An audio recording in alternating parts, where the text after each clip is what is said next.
Lisons deux versets dans le psaume 11, les versets 3 et 4. Quand les fondements sont renversés, que peut faire le juste? L'Éternel est dans son saint temple, l'Éternel a son trône dans le ciel. Ce psaume 11 est assez adapté pour pour une période de panique. Dans le verset 1 à 3, nous lisons que les conseillers de David viennent le voir pour lui dire mais il faut fuir. Les fondements sont en train de vaciller. Les fondements sont détruits. Il y a des assassins qui sont rentrés dans le palais et qu'il faut tout de suite partir. Il y aura un coup d'État. Il faut quitter la ville. Mais David, en tant que roi, sait que ça, c'est la pire des choses qu'il peut faire en tant que roi. Fuir. Il refuse de paniquer. Et dans le verset 4, il explique, il donne la raison pour laquelle il ne panique pas. Le Seigneur est dans son temple et il est sur son trône dans les cieux. Ça, c'est les deux raisons qu'il donne. Nous allons commencer d'abord par cette première raison qu'il donne, que le Seigneur est dans les cieux. C'est une raison pour notre intellect, pour notre raison pour ne pas paniquer. Qui nous dit, ce n'est pas nécessaire de paniquer parce que le Seigneur est dans le ciel. Le Seigneur, Dieu règne dans ce monde. Il y a un plan. David se souvient de cela.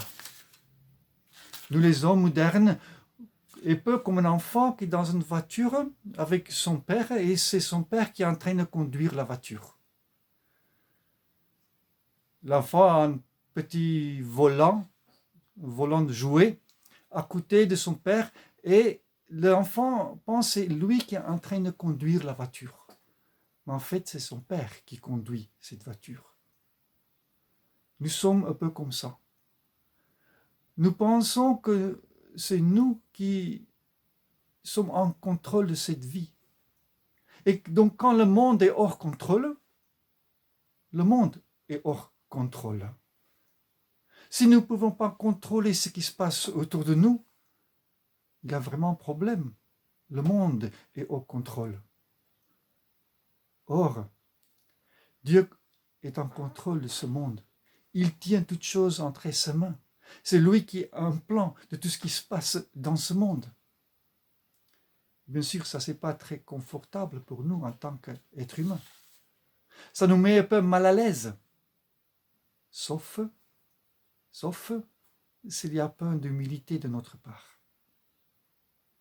Quand nous avons déménagé, nos enfants s'inquiétaient, ils n'étaient pas très contents parce pour eux, ils sont en train de quitter leurs amis. Et en tant que père, on explique, on essaie de consoler les enfants en disant, mais là où vous allez être encore mieux. Il y a des choses qui vous attendent que vous ne pouvez pas imaginer que ce sera beaucoup mieux là où on allait. Mais quand un parent explique à un enfant de 5 ans que ça ira mieux, c'est très difficile pour un enfant de 5 ans comprendre que l'endroit où ils sont en train d'aller est mieux. C'est un peu ça entre nous et Dieu. Et la distance entre Dieu et nous est plus infiniment grande qu'entre un parent et un enfant de 5 ans qui essaie d'expliquer mais pourquoi les choses sont comme elles sont. Dieu a un plan. Peut-être vous n'allez pas comprendre maintenant ce qui se passe. Vous n'allez pas comprendre pourquoi les choses qui arrivent, mais il y a un but. Il y a une finalité de tout cela. Parce que tout ce qui se passe dans ce monde, c'est pour me glorifier, dit le Seigneur. Et tout ce qui se passe, c'est aussi pour votre bénéfice dans ce monde. On ne comprend pas cela. C'est comme quand un parent, un adulte de 45 ans, explique à son enfant de 5 ans que le fait qu'il déménage, qu'il va dans un autre endroit, c'est mieux pour lui. Mais tu n'obtiendras aucune consolation du fait que Dieu contrôle toutes choses si tu ne t'humilies pas. en disant que je suis un peu comme cet enfant. Je ne comprends pas tout. Et en plus, il y aura des choses que Dieu sait que je ne sais pas. Aucune personne sur cette terre peut connaître la pensée de Dieu, peut connaître les projets de Dieu pour ce monde.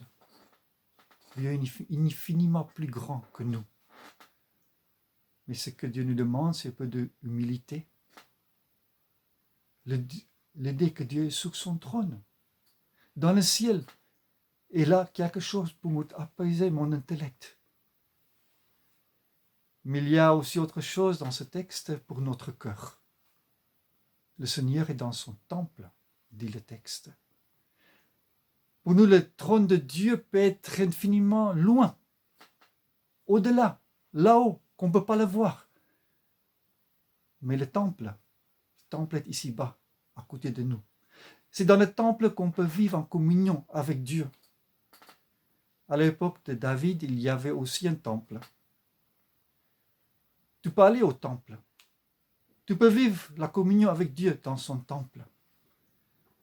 Le psaume 27 nous dit que je vais au temple pour contempler la beauté de Dieu.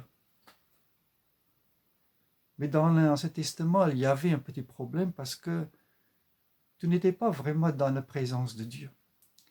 La présence de Dieu était cachée dans le temple, dans le lieu très saint. Le grand prêtre avait le droit, seulement une fois par an, lors de Yom Kippour, pour rentrer dans ce lieu très saint, pour être dans la présence de Dieu. Tu ne pouvais pas vraiment sentir l'amour de Dieu pour toi parce qu'il est caché dans le lieu très saint. Mais dans le Nouveau Testament, quelque chose a changé. Dans l'Ancien Testament, quand Moïse demande à Dieu, Dieu, montre-moi ta gloire. Et Dieu répond, je ne peux pas, sinon tu mourras. Mais dans Jean 1, verset 14, il y a écrit, nous avons contemplé sa gloire. Pleine de grâce et de vérité, une gloire comme celle d'un fils unique, venu du Père. Comment c'est possible?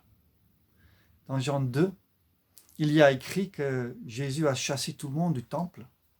Et il dit, détruisez ce temple et en 3 jours, je le rebâtirai. Qu'est-ce que cela veut dire? Jésus dit, je suis le temple. Je suis le pont entre Dieu et l'homme. Je suis le grand prêtre. Je suis le sacrificateur ultime. Et quand Jésus meurt sous la croix, le rideau du temple est déchiré d'en haut en bas. Et maintenant, tu peux rentrer dans ce lieu très saint. On peut avoir accès à Dieu, on peut voir la gloire de Dieu. Et on peut vivre sa présence. On peut vivre, ressentir sa présence par la prière, par la foi, par la parole de Dieu, dans la vie communautaire. Et tu peux connaître sa présence. Parce que le Seigneur est dans son temple. Et son temple, c'est Jésus-Christ lui-même, le temple final. Donc si tu as cette communion dans ton cœur, si tu as cette compréhension de la souveraineté de Dieu, qu'il est sur son trône en train de régner dans ce monde, consolation pour ton intellect, tu peux faire face à n'importe quelle épreuve.